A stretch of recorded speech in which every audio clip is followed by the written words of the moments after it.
नमस्कार दोस्तों, जय श्री कृष्ण, राधे राधे। दोस्तों, आपका हार्दिक स्वागत है।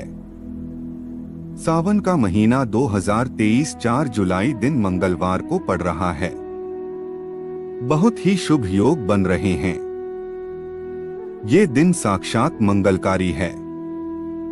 इस दिन आप भगवान शिव की पूजा अवश्य करें। दोस्तों, सावन का पहला सोमवार कब है, आइए जानते हैं। सावन के महीने का पहला सोमवार 10 जुलाई को पड़ेगा। इस दिन आप व्रत अवश्य रखें। भगवान भोलेनाथ आपकी सभी मनोकामना अवश्य पूर्ण करेंगे।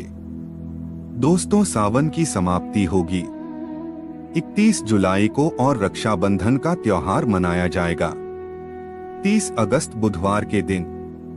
दोस्तों, लेकिन क्या आप जानते हैं कि सावन के पवित्र महीने में 5 गलती नहीं करनी चाहिए। भगवान भोलेनाथ को 3 चीजें सोमवार के व्रत में नहीं चढ़ानी चाहिए। साथ ही साथ 3 महिलाओं को सावन का व्रत कभी नहीं करना चाहिए। घोर पाप लगता है, घर बर्बाद हो जाता है। तो दोस्तों, आइए जानते हैं कि सावन के महीने में व्रत विधि और शिवलिंग पूजा कैसे करें और क्या क्या गलतियां नहीं करनी चाहिए। तो दोस्तों, चलते हैं और सुनते हैं गुरुजी से कि वो क्या कहते हैं इसके बारे में। तो चलिए आपको बताते हैं, लेकिन उससे पहले दोस्तों, सावन सोमवार व्रत विधि इस प्रकार है। सावन सोमवार के दिन जल्दी उठकर स्नान करें। इसके बाद भगवान शिव का जलाभिषेक करें। साथ ही माता पार्वती और नंदी को भी गंगा जल या दूध चढ़ाएं, और चाहे कुछ भी हो जाए।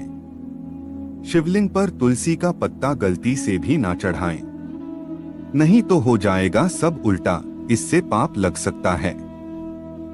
पंचामृत से ही रुद्राभिषेक करें और बेलपत्र अर्पित करें। शिवलिंग पर धतूरा, भांग, चंदन और चावल चढ़ाएं और सभी को तिलक लगाएं। प्रसाद के रूप में भगवान शिव को भी शक्कर का भोग लगाएं। दूध दीप से गणेश जी की आरती करें और आखिरी में भगवान शिव की आरती करें और प्रसाद बांटें। दोस्तों, सावन में कौन कौन सी गलतियां करने से शिव नाराज होते हैं, आइए ये भी जान लेते हैं। दोस्तों, सावन के पवित्र महीने में सुबह जल्दी उठना चाहिए, नहीं तो शिव नाराज हो जाएंगे। सावन के महीने में हरी सब्जियां दूषित हो जाती है, इसीलिए देखकर खाना चाहिए। उसमें कीड़े वगैरह हो सकते हैं जो आपके मुंह में जाएंगे और आप बीमार पड़ सकते हैं। सावन में बैंगन खाने से बचना चाहिए। भगवान शिव नाराज हो जाते हैं। इस पवित्र महीने में पति पत्नी को दूरी बनाकर रखनी चाहिए। अगर आप संयम नहीं रखते तो भगवान शिव हमेशा हमेशा के लिए नाराज हो सकते हैं। सावन के पवित्र महीने में घर में रोना धोना नहीं चाहिए, हमेशा खुश रहना चाहिए। भगवान शिव बहुत प्रसन्न होते हैं और आपको मालामाल कर देते हैं। दोस्तों, सावन के महीने से गलती से भी मांस मत खाना, मदिरा मत पीना, लहसुन प्याज कभी मत खाना। दरअसल इस पवित्र महीने में इनको खाने से व्यक्ति को पाप लगता है और नरक में जाना पड़ता है। घर में किसी भी सदस्य को चुगली याद ही नहीं करनी चाहिए, नफरत नहीं फैलानी चाहिए। घर में साफ सफाई रखनी चाहिए। सुबह जल्दी उठना चाहिए और रात में जल्दी सो जाना चाहिए।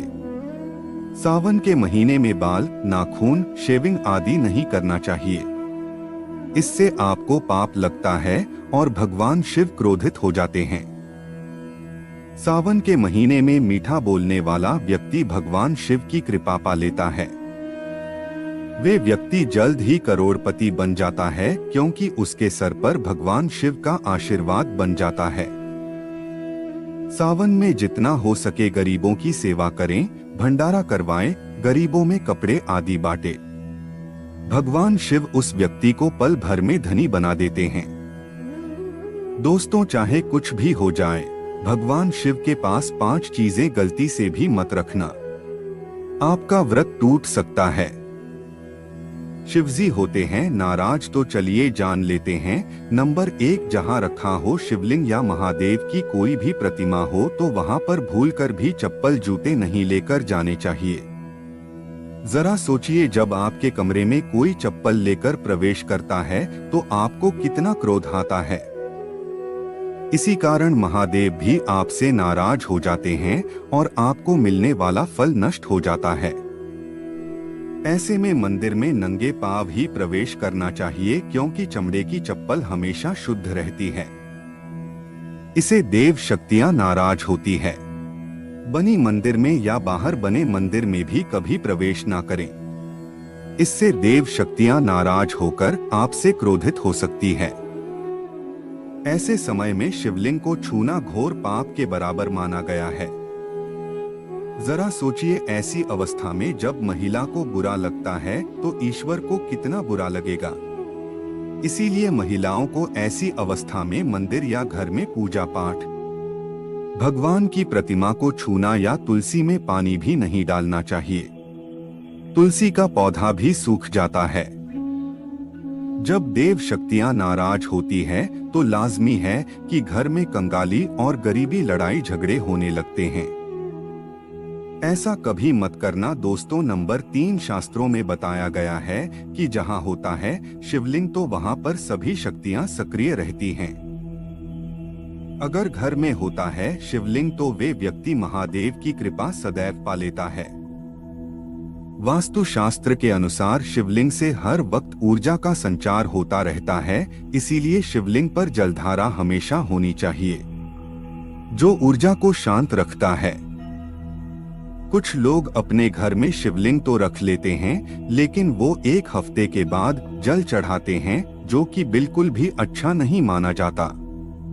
अगर आप जल नहीं चढ़ा सकते हैं तो आप अपने घर में शिवलिंग को स्थापित कभी ना करें, क्योंकि गरुड़ पुराण में बताया गया है कि इससे उल्टा घर में विनाश हो सकते हैं।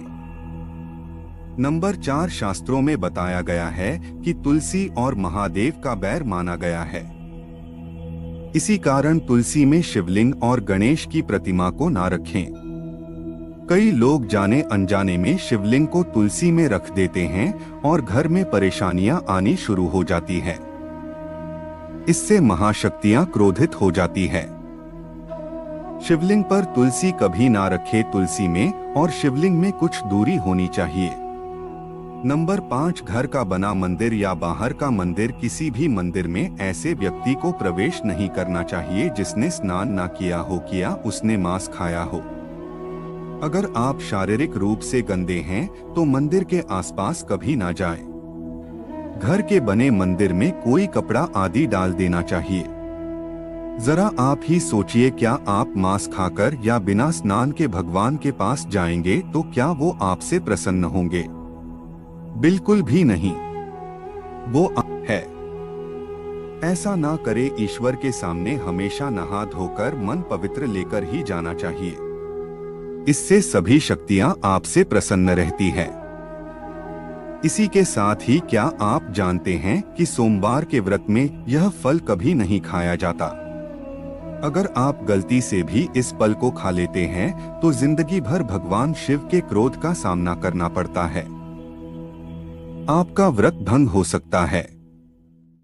यहाँ तक कि आपके परिवार पर कष्ट आ सकते हैं। कम से कम सोमवार के व्रत में ऐसा कभी ना करें। दोस्तों, नंबर 1, सोमवार का व्रत हो या सावन का व्रत, आपको नाशपाती नहीं खाना चाहिए। दरअसल इस फल का नाम ही नाश यानी कि नाश करने वाला होता है, इसीलिए इस फल को में नहीं खाना चाहिए। व्रत आदि को छोड़कर किसी और दिन आप कभी भी ये खा सकते हैं, लेकिन अगर जिस दिन आपने व्रत रखा हो उस दिन नाशपाती का सेवन भूलकर भी ना करें। भगवान को नाशपाती भी नहीं चढ़ाना चाहिए। दोस्तों, इसके अलावा कुट्टू या सिंघाड़े का आटा खाने से भी आपका व्रत टूट सकता है। आपको बता दें कि लंबे समय से रखा हुआ आटा आपका व्रत भंग कर सकता है। दरअसल पुराने आटे में गुण आदि कीड़े वगैरह पड़ जाते हैं जो ठीक तरह से दिखाई नहीं देते। ऐसा आटा खाने पर दरअसल आप मांस का सेवन करते हैं। व्रत में कीड़े खाना तो घोर पाप माना गया है और आपका व्रत भी भंग हो जाता है। व्रत में ताजा आटा खाना चाहिए। लंबे समय से रखे हुए आटे में कीड़े पड़ जाते हैं, ऐसा कभी ना करें। व्रत में हमेशा शुद्धता ही रखनी चाहिए। तो दोस्तों, आज की वीडियो में बस इतना ही। अगर आपको वीडियो अच्छी लगी तो वीडियो को लाइक करें, चैनल को सब्सक्राइब भी जरूर कर दें। और हाँ, इस वीडियो से कोई भी सवाल है तो आप कमेंट बॉक्स में जरूर लिखें, और आपके पास कोई भी सवाल नहीं तो यश लिखें।